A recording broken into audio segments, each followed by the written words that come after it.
He's really struggling now to get around the pitch. And unless the two players either side of him can play really narrow and give him some sort of protection, I can't see how that back line for Germany is going to keep clean sheets. So you're saying Joachim Low was right to retire him 3 years ago?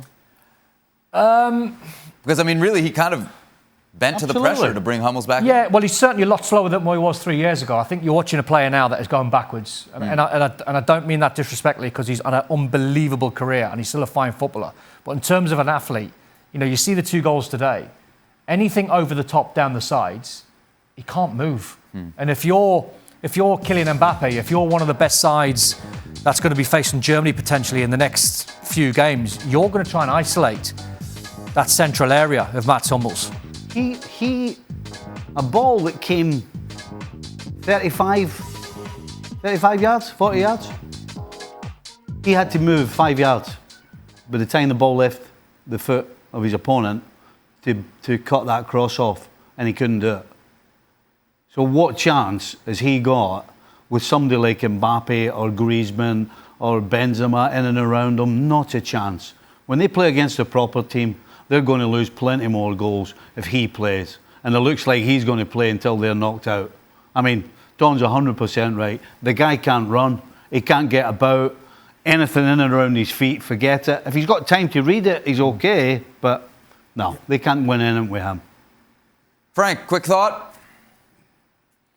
Yeah, you cannot play at 3 at the back with Hummels in the middle of the defense. I mean, he's always been very slow, and he's getting slower and slower, and of course older and older. So you have to rethink about your defense and how you're going to line your defense up, because it doesn't work like that. It's impossible with him. I mean, I remember him playing for Dortmund before he went to Bayern, and he was already slow and he was young. So it's becoming a nightmare. To see him, I'm suffering for him. Every time he has to defend, I suffer for him. Really, it's becoming very difficult. There's a lot of complaints in Germany about them playing a back 3, but can you change it now? Well, you don't have to right now, but when you're playing better opposition... Sounds like it from what Well, when you're playing better opposition, there's no question you have to if you want to continue on. I mean, England's got the speed to trouble them, don't they?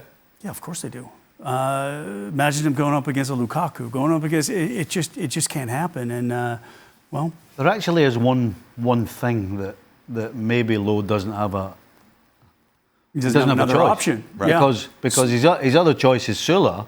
Süle looks slower than everybody keeps telling me. Süle over 35, 40 yards is one of the quickest players in the Bundesliga. Unfortunately, when people are playing in and around the penalty box, it's 2 and 3 yards a count. And it takes him 2 and 3 yards to even put one foot in front of the other. So maybe he doesn't have an option. Klosterman's the player, if they can get fit. He could play either right side or central, more so right side, and shift Ginter in one. But I think he took a knock over the last few days, so he's struggling. But I agree, it's tough, though, putting him in that position. You could put Ginter in one, Klosterman on the right side of 3. Thanks so much for watching ESPN on YouTube. And for more sports highlights and analysis, be sure to download the ESPN app. And for premium content and live streaming, subscribe to ESPN+.